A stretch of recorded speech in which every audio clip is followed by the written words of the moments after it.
In the early hours of August 15th, 1977, Graceland was doing what it had done hundreds of nights before, maintaining the illusion of stillness while remaining quietly awake. The mansion was not asleep. It never truly was. Even after midnight, its systems continued to function in low gear. Air conditioning units cycling against the Tennessee heat, security personnel rotating through established routes, small lights left intentionally on in hallways and service areas. This was normal. Graceland operated less like a private home and more like a controlled environment, calibrated to anticipate movement at any hour. There were no visitors scheduled that night, no press, no unexpected arrivals. The official itinerary for the following day had already been finalized and posted. It contained routine commitments, medical appointments, tentative calls, administrative tasks. Nothing suggested urgency, nothing suggested collapse. Elvis Presley was awake. That fact would later be blurred, simplified, or treated as incidental. But contemporaneous records, security notes, phone logs, and staff recollections taken shortly after the events place him active well into the night. He moved between rooms. He watched television. He read. He made at least one short phone call. None of this triggered concern. This pattern was familiar. Around 11:30 p.m., Elvis requested privacy. This request was logged without commentary. Privacy at Graceland was conditional, but when asked for, it was respected. Staff reduced movement in the private wing. Doors were closed. Sound carried less freely. The house entered what could best be described as its night mode: present, attentive, but unobtrusive. Later accounts would describe the atmosphere as heavy, charged, uneasy. Those descriptions did not appear in any document written that night or the morning after. They emerged years later, shaped by hindsight and the human need to detect foreshadowing where none was consciously felt. At the time, the night was unremarkable. Security continued its rounds. Analog clocks were checked and rechecked. Notes were made in handwriting that showed no deviation from routine pace. No alarms were triggered. No voices were raised. No medical assistance was requested. Normality leaves few traces because it demands no explanation. Shortly after midnight, a routine action took place that would later attract disproportionate attention. An audio system check was logged in the private living area. This system was not a studio installation. It was informal, functional, and largely ignored unless needed. It existed to capture ideas, fragments of sound, spoken notes, things never intended for public release. Such checks were common.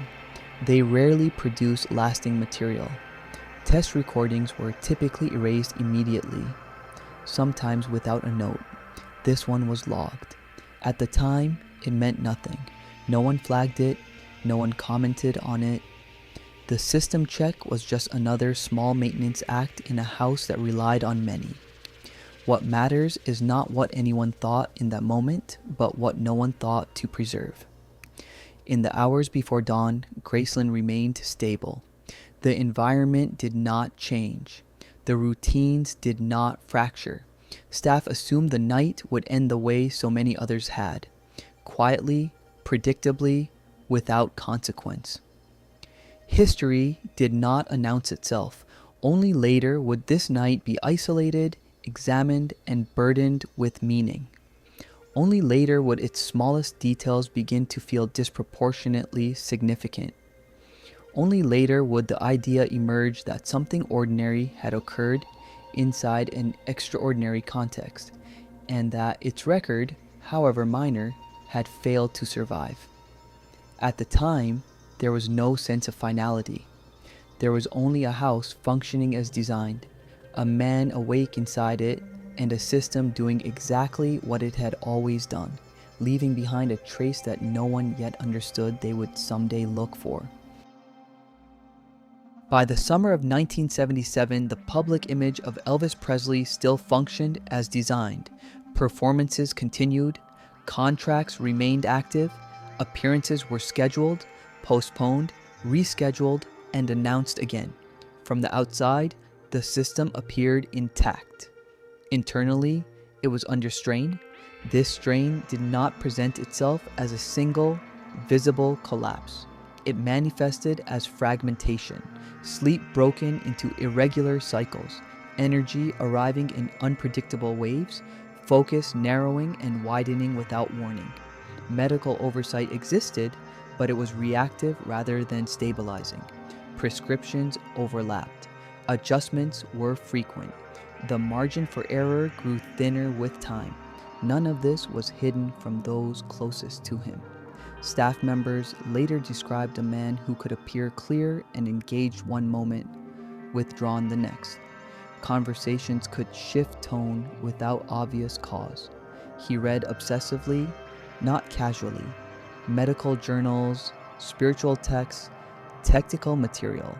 He asked questions that were precise, sometimes anxious, sometimes abstract. He searched for explanations, not comfort. On the night of August 15th, there were no recorded signs of acute distress. This point is often misunderstood. The absence of visible crisis is not evidence of stability, but it does define the context. There were no emergency calls placed from Graceland that night, no requests for medical intervention, no staff alerts indicating panic or loss of control. If anything, the record suggests a quieter state. Phone activity from inside the house indicates short, deliberate calls rather than prolonged conversations. No raised voices were reported, no arguments, no agitation audible beyond closed doors. When staff encountered Elvis briefly, they did not note confusion or impairment significant enough to record. This does not describe a man in good health. It describes a man functioning within limits he had learned to manage. That distinction matters. Later, narratives often compress decline into inevitability. They imply that the final hours must have been chaotic, dramatic, or visibly unstable. But decline is rarely theatrical.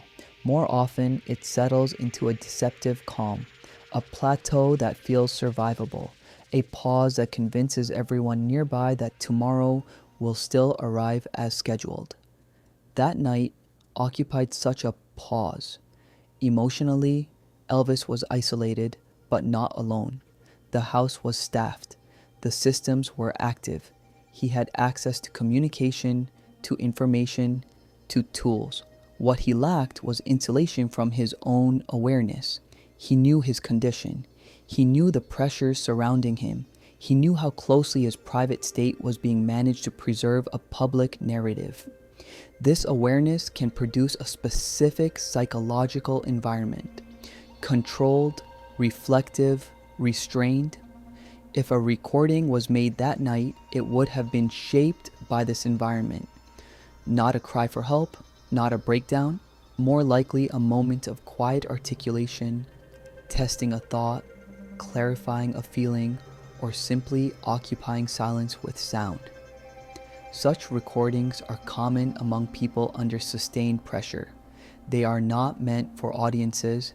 They are meant to exist briefly, serve a purpose, and then disappear. In Elvis's case, disappearance came easily. The tragedy is not that a man under strain may have spoken into a microphone.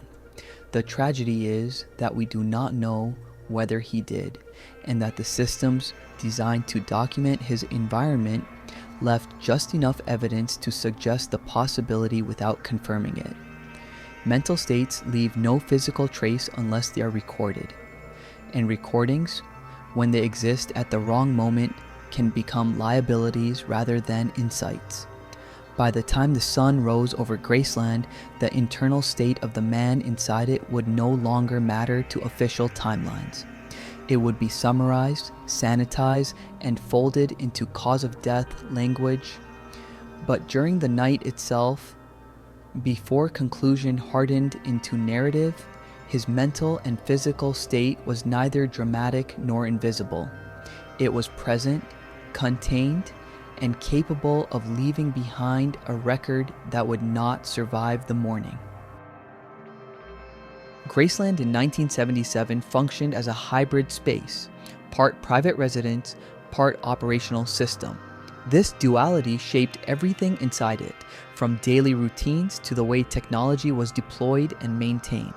Security was structured but human. Logs were handwritten. Timestamps depended on synchronized wall clocks rather than automated systems. Deviations were corrected by habit, not software. This made the system resilient in normal conditions and vulnerable in subtle ways when normality fractured. Audio equipment followed a similar logic. There were professional recording environments on the property, but they were not involved in this night. The system relevant here was informal, located near a private living area rather than a studio. It existed for convenience, not documentation. It allowed quick recording without staff assistance, no booking, no session notes, no obligation to preserve output. Tapes were reused constantly. Most carried partial labels, overwritten dates, or informal markings. A cassette's life cycle was short. Record, listen, erase, record again. Archival intent was rare, and when it existed, it was deliberate and obvious. The system was still maintained. Routine checks ensured that power, input levels, and playback functioned correctly. These checks generated brief test recordings, seconds long, often containing nothing but a voice saying a few words, a tap on the microphone, or ambient room noise. Standard practice was to erase these immediately after confirmation. The check logged shortly after midnight on August 16th followed this exact pattern, at least on paper. The log notes the system being powered on, input verified, and playback confirmed. It does not note erasure. This omission would mean nothing in most contexts. Logs were not legal documents, they were reminders. People filled them out quickly, often from memory, sometimes retroactively. What makes this omission notable is what was observed later. When the system was encountered again that morning, it was not reset. Power remained on. Input selection was unchanged. These are not catastrophic deviations, but they are deviations. Machines left in intermediate states usually indicate interruption rather than completion. Inside the recorder, a cassette was present. It was unmarked. This detail matters more than it appears to. Blank tapes existed, but they were tracked loosely through inventory. Staff generally recognized new stock. This tape did not align cleanly with what had been issued recently, yet it also showed no visible signs of reuse. When played, it produced nothing but baseline tape noise, no test tone, no spoken words, no audible remnants of prior recording. Analog tape rarely behaves this cleanly after use. Even bulk erasure often leaves faint irregularities, micro distortions as trained listeners can identify. This tape behaved as though it had never been recorded on. There are benign explanations for this. The tape could have been replaced, it could have been bulk erased intentionally, inventory records could have been inaccurate. Each explanation is plausible on its own. What complicates them is context. This was not a busy production environment. It was a private space during a quiet night. There was no reason to swap tapes, no reason to perform advanced erasure, no reason to introduce a fresh cassette mid-check. And yet, the physical state of the system suggests that something did not follow its usual rhythm. Technology does not generate mystery by itself. It reflects human behavior. It captures moments when routine breaks, even if no one notices at the time. In the hours that followed, Graceland would transform from a managed environment into a crisis site.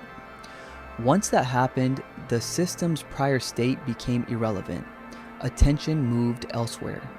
The recorder was no longer examined with curiosity. By the time anyone thought to ask whether something had been recorded, the environment that could answer the question no longer existed.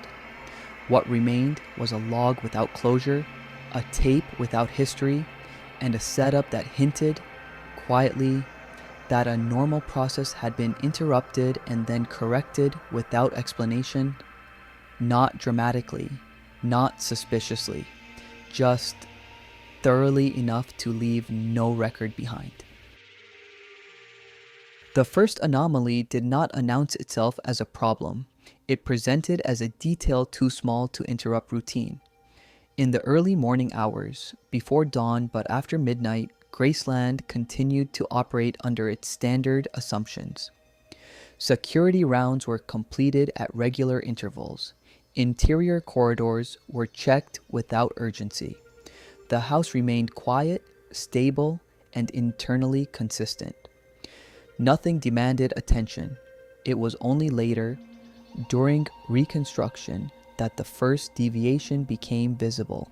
The audio system check logged shortly after midnight should have concluded with a reset.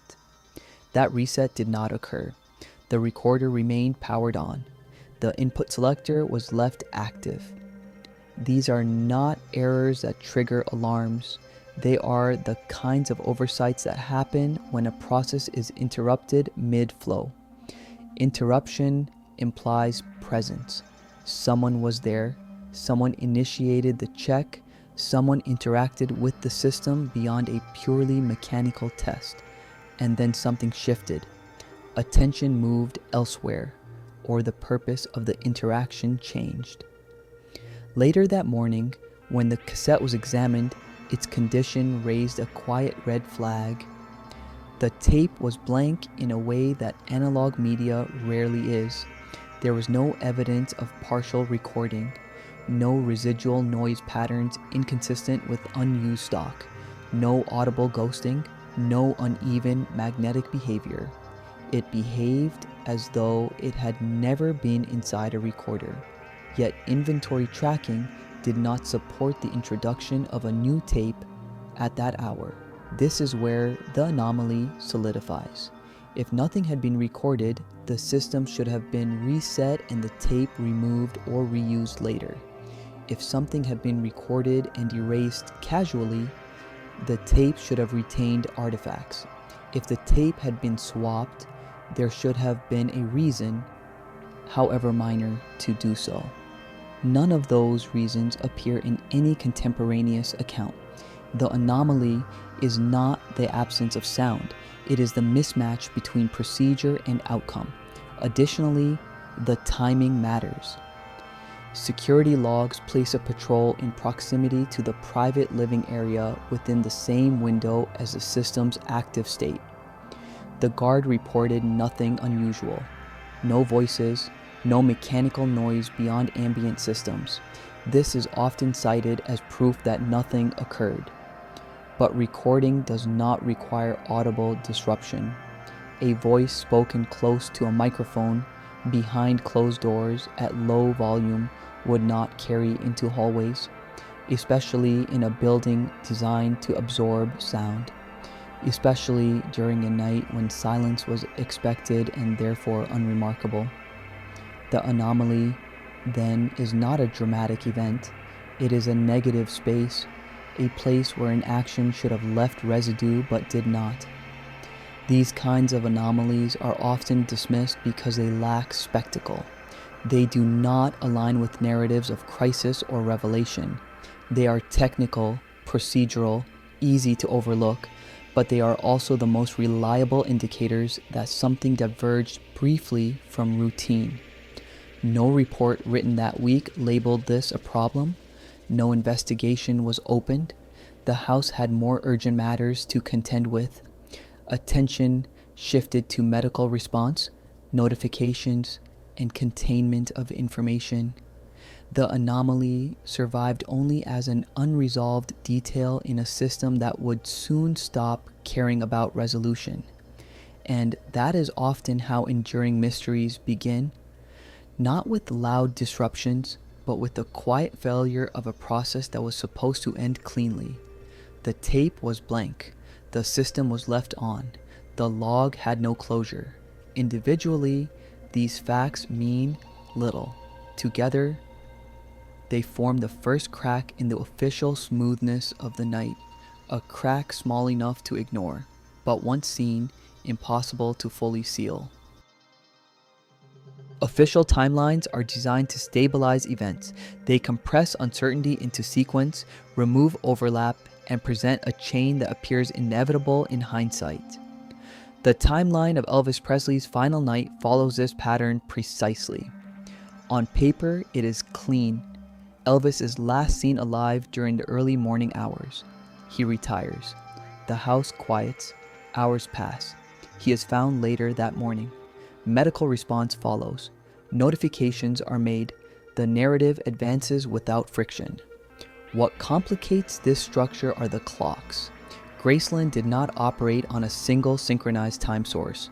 Security logs relied on wall clocks. Phone records relied on network time. Staff recollections relied on memory anchored to routine, not precision. Under normal conditions, these systems overlap well enough. Under scrutiny, they drift. A phone call placed from inside Graceland shortly after 12:30 a.m. introduces the first compression problem. The call was brief. Its destination is known. Its content is not. The record exists, but its attribution is vague. Some accounts suggest Elvis made the call himself. Others imply it may have been placed on his behalf. No definitive clarification was ever recorded. If Elvis placed the call, he was awake and engaged after the logged audio system check. That extends a window of activity. If he did not, then someone else was active inside the private area during that same period. Either interpretation widens the timeline rather than narrowing it. Security patrol logs add a second distortion. A hallway check is time-stamped, close to the system's active state. The guard reported nothing unusual. This is often used to argue against any meaningful activity occurring at that time, but the report's phrasing is important. Nothing unusual means no deviation from expected conditions, not the absence of all activity. Quiet is normal at Graceland after midnight. A closed door is normal. A single voice behind it would not register as noteworthy. The problem arises when these records are aligned. If the system check occurred, if a call was placed shortly after, and if security passed nearby without noticing disruption, then multiple actions overlap in a narrow window. That window is too narrow to comfortably support the idea that nothing happened and too broad to confirm exactly what did. Timelines break not when facts are missing, but when facts refuse to line up cleanly. Later reconstructions attempted to resolve this by smoothing edges. Times were rounded, events were grouped. Ambiguity was treated as noise rather than signal. This is standard practice, especially in cases where public scrutiny is intense, but smoothing removes texture. The more closely the raw records are examined, the more they resist compression. Small overlaps remain, small gaps persist. These are not dramatic contradictions. They are structural tensions, places where the narrative has to be nudged slightly to hold together. Within those tensions, the missing recording fits almost too well. It does not require additional events. It does not require new actors. It only requires that something occurred during a period already proven to be active, overlapping, and imperfectly documented. The timeline does not disprove the existence of a recording. It makes room for it. And yet, once the timeline was finalized, that room disappeared. Events hardened into sequence. Overlaps were resolved by assumption. What could not be placed cleanly was excluded. This is how timelines protect themselves from ambiguity, not from error. By the time official accounts were repeated, cited, and archived, the night had become simpler than it ever was in reality. A simple night has no space for stray records. A simple night does not allow for an action that leaves no trace. But reality rarely cooperates with simplicity. It leaves behind moments that cannot be fully accounted for, only contained. The conflict in the timeline is not proof of anything hidden. It is proof of something unresolved. And unresolved spaces, once identified, tend to attract the things that were never meant to remain inside them. When a system encounters crisis, it does not respond as a machine. It responds as people do. In the hours after Elvis was found, Graceland ceased to be a residence and became a managed site of consequence. Priorities shifted instantly. Movement was restricted. Communication narrowed. Decisions were made rapidly, often without formal language to describe them. This is not unusual. High-profile deaths trigger an unspoken protocol, reduce variables, protect legacy, prevent misinterpretation, not because of malice, but because ambiguity is dangerous when attention is guaranteed. Inside that environment, information becomes fragile. Staff members were instructed to secure personal items. Certain rooms were closed off. Objects that had been neutral hours earlier were suddenly re-evaluated for risk. This re-evaluation did not require written orders. It operated through implication. Everyone understood what mattered now. Informal materials were especially vulnerable. Handwritten notes, unlabeled objects, unofficial recordings. These things do not come with context attached. They invite speculation. They resist control. An audio tape from the middle of the night would have been exactly that kind of object. Even if it contained nothing significant, even if it held only silence, a test phrase, or a fragment of thought, it would exist outside the official narrative forming in real time. It would be subject to interpretation by anyone who encountered it later, detached from the moment that produced it. In crisis management, preventing future confusion often outweighs preserving complete records. There is no documentation stating that a tape was removed, erased, or replaced. That absence is not evidence that it did not happen. It reflects how such decisions are typically executed, quietly, informally, and with consensus rather than command. Someone encountering an ambiguous recording that morning would have faced a simple choice: preserve it and invite questions that cannot be answered, or remove it and allow the narrative to stabilize. The second option requires no justification beyond discretion. Human systems favor stability. They select for outcomes that reduce long-term disturbance. In that sense, removing an uncertain element is not an act of concealment. It is an act of maintenance. Over time, these choices harden. Once the immediate crisis passes, there is little incentive to revisit informal decisions. Memory adjusts, details blur. What was once a conscious action becomes an assumption, then fades entirely. Later, when historians or investigators ask why no such recording exists, there is no answer to give. The people involved may genuinely not remember handling it, or they may remember, but see no value in reopening a decision that felt obvious at the time. This is how records disappear without conspiracy, not through coordinated effort, not through secrecy, through alignment. Alignment between people who share the same understanding of what should remain and what should quietly vanish. The problem with alignment is that it leaves no trace, no paper trail, no directive, no admission, only an outcome that appears clean because the mess was removed before it could be labeled. by the time the official narrative solidified, there was no place for a missing tape.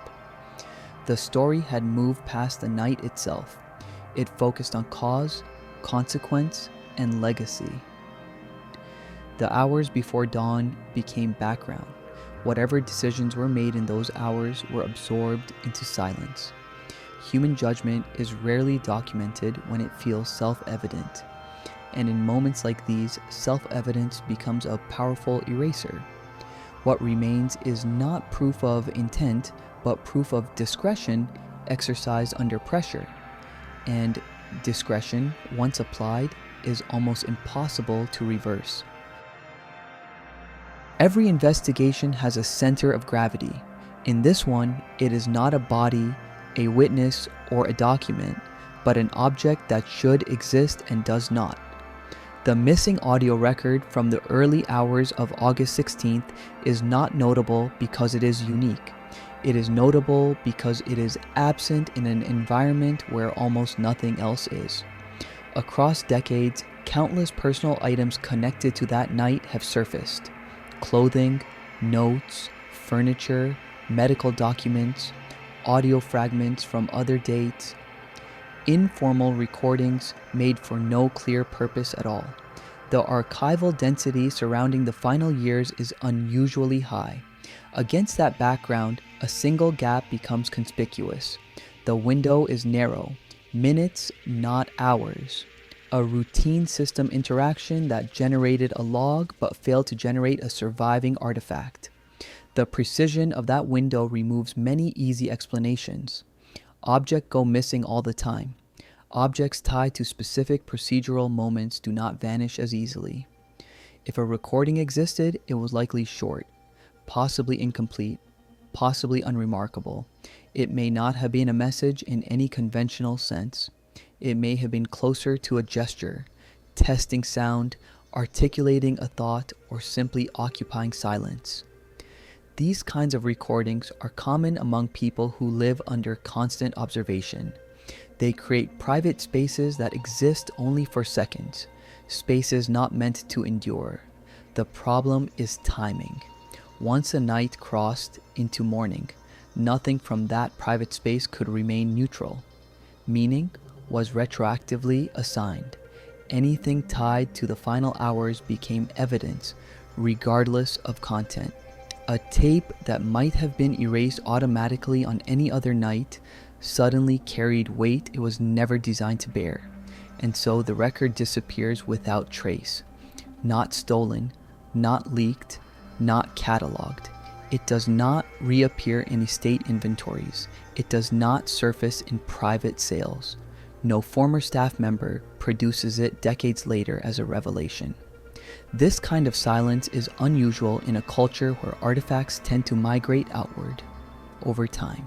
That absence suggests containment rather than loss. Containment does not require secrecy.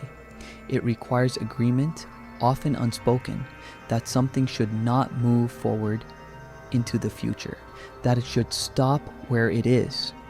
From an archival perspective, this is the most efficient form of erasure. It leaves no scars, no evidence of removal, just a missing node in an otherwise dense network. The lost record, then, is not defined by what it contained, but by what it interrupts. It interrupts the assumption that every part of the night has been accounted for. It interrupts the idea that routine procedures always resolve cleanly. It interrupts the comfort of a narrative with no loose ends. Investigators often look for dramatic revelations hidden in missing evidence, but most missing records are not explosive. They are inconvenient. They resist easy placement. They complicate timelines rather than rewriting them. This record fits that pattern. If it held nothing important, its disappearance was unnecessary. If it held something personal, its disappearance was predictable. Either way, the result is the same: a hole in the documentation that cannot be filled with certainty. The lost record does not speak, but it forces the system around it to explain why it cannot, and systems are rarely comfortable explaining silence. When stripped of narrative and emotion, the remaining evidence becomes technical. Machines, unlike people, do not reinterpret events after the fact. They behave according to constraints. When their behavior deviates, it usually reflects human intervention rather than malfunction. Analog cassette systems are particularly honest in this way. A magnetic tape records sound by altering the alignment of magnetic particles along its surface. When a tape is erased using standard recorder functions, those particles are randomized, but not perfectly. Traces remain. Engineers call these remnants residual artifacts. They manifest as faint ghosting, uneven noise floors, or micro distortions detectable during playback or analysis. The tape found in the recorder that morning reportedly displayed none of these characteristics. Its noise floor was consistent. Its signal behavior showed no prior modulation. In technical terms, it behaved like unused stock. This sharply narrows the range of explanations. One possibility is that the tape was never recorded on at all. This would imply that the system check involved no actual recording, only a power on and playback verification. While possible, this contradicts the standard procedure noted in prior logs, where test recordings were routinely made. A second possibility is bulk erasure. Bulk erasers were capable of resetting tapes more thoroughly than in-recorder erasure, but they were not casual tools. They required deliberate access and intention. Using one in the middle of the night in a private living area would be highly unusual. More importantly, there is no reason to apply bulk erasure to a test tape that could simply be reused. A third possibility is tape substitution. This scenario aligns most cleanly with the observed facts. A tape containing material, however minimal, was removed and replaced with a fresh cassette. This would account for the clean signal, the unmarked exterior, and the lack of inventory alignment. It would also explain why the system remained powered on. The process was interrupted and then superficially normalized. From a technical standpoint, substitution requires minimal effort and leaves minimal trace. It does, however, require intent. Machines do not swap their own media. They do not reset selectively. They do not decide which artifacts should survive. Another technical detail supports this interpretation. The recorder's state suggested incomplete shutdown. Power was left on. Input routing was unchanged.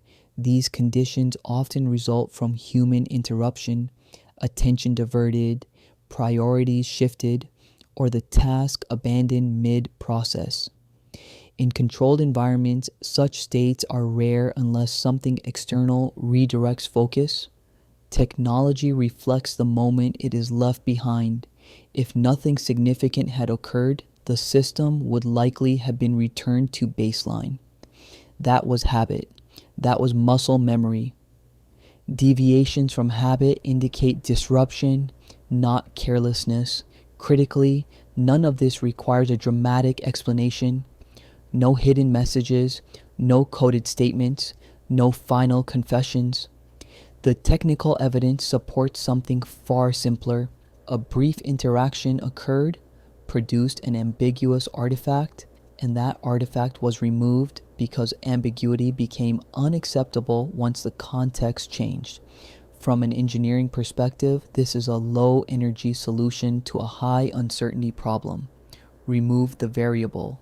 Restore baseline. Move on. What remains is not proof of content, but proof of action. The system behaved as though something passed through it and was then deliberately erased from its history. Technology does not lie. It records outcomes, not intentions. And the outcome here is a clean surface where a small irregularity should have been. That cleanliness is not natural. It is maintained. When evidence cannot confirm a single conclusion, explanations compete. In this case, the competition is not between the rational and the fantastic, but between two rational models that account for the same silence in different ways. The first explanation is procedural erasure. According to this model, a recording was made brief, informal, and private. After Elvis was found, the recording was discovered by someone responsible for stabilizing the environment.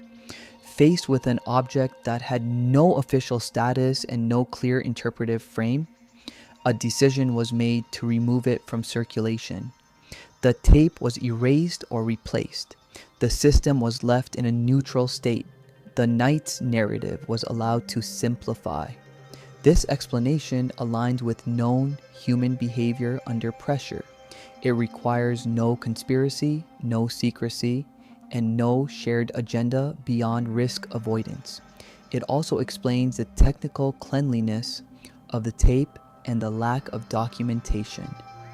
Informal decisions rarely generate formal records. Its weakness lies in permanence. If erasure was purely pragmatic, it assumes that no copy was made, no note taken, and no memory retained strongly enough to surface later. Given the cultural gravity of the moment, that total silence is possible, but not guaranteed. The second explanation is procedural non-existence. In this model, no meaningful recording was ever made. The system check was incomplete or mislogged. The tape anomaly was coincidental. The recorder was left on by oversight. Later analysis overinterprets mundane irregularities because the context invites scrutiny. This explanation has statistical support. Systems produce noise. Logs contain errors. Humans reconstruct events inaccurately, especially when hindsight biases interpretation. Its weakness lies in convergence. Multiple small inconsistencies, log gaps, technical states, inventory misalignment point in the same direction. None prove a recording existed, but together they strain the idea that nothing happened at all. Both explanations are viable. Neither can be proven conclusively. What complicates the evaluation is time. As years passed, opportunities to clarify diminished, memories faded, people involved moved on, passed away, or chose silence. Physical systems were upgraded. Documentation practices changed. The window for definitive resolution closed quietly. At that point, explanations stopped competing in evidence and began competing in plausibility. Investigators often prefer explanations that reduce uncertainty. In this case, both do the opposite. Each leaves a residue of doubt. Each implies that the historical record is incomplete in a way that cannot be repaired. This is not unusual in archival analysis. Many historical events rest on probabilities rather than certainties. What is unusual here is the narrowness of the gap. We are not missing a year, a witness, or a document trove. We are missing minutes and possibly seconds of recorded sound. That narrowness intensifies the ambiguity. If the gap were larger, it would be easier to dismiss. Its precision demands attention. Ultimately, the competing explanations resolve into a single shared conclusion. The system surrounding the night cannot fully account for itself. Something occurred that exceeded the resolution of its documentation practices. Whether that something was a recording or the failure to make one matters less than the fact that the question persists. And persistence is what keeps this case alive. Not mystery, but incompleteness. Graceland no longer functions as it did in 1977. Today, it is curated, stabilized, interpreted. Rooms are preserved not as they were lived in, but as they are meant to be remembered. Visitors follow controlled paths. Stories are told with confidence. Ambiguity is reduced to trivia, not allowed to interrupt the flow. This is how historical spaces survive. But preservation is not the same as completeness. Every curated environment contains absences, details that were smoothed over, decisions that were never documented. moments that were deemed irrelevant at the time and inconvenient later. Most of these absences fade naturally. They dissolve into background noise. The missing recording does not. It persists because it exists at the intersection of routine and finality. It was not created during a performance, a crisis, or a public moment. It belongs to the quiet hours when systems were still running on habit, not yet aware that the night would soon become historical. If a recording existed, it was made without awareness of consequence. If it did not, then the system still behaved as though it might have. That contradiction is the echo. Echoes are not sounds. They are after effects. They occur when something interacts with an environment strongly enough to alter it, even briefly. The environment remembers, even when the original signal is gone. In this case, the environment remembers through logs without closure, machines left in intermediate states, and a gap too narrow to ignore. These are not dramatic clues. They are structural residues, evidence that a process began and did not end cleanly. Official history does not require clean endings. It requires stable ones. The final narrative of Elvis Presley's life focuses on causes, consequences, and legacy.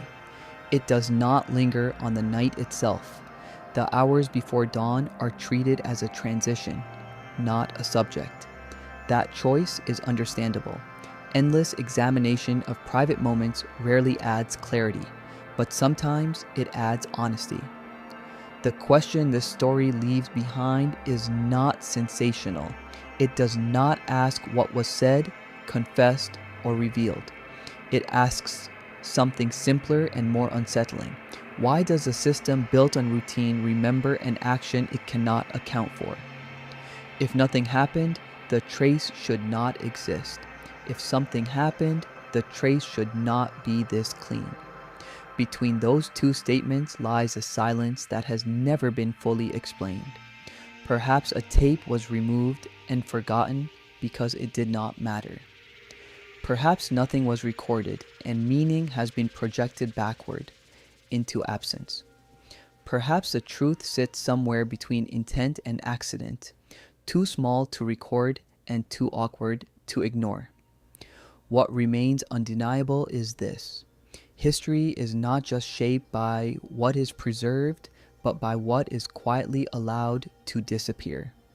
And sometimes, the most faithful record of an event is not what we can hear, see, or read, but the place where the record should have been and isn't. That empty space is still there, waiting.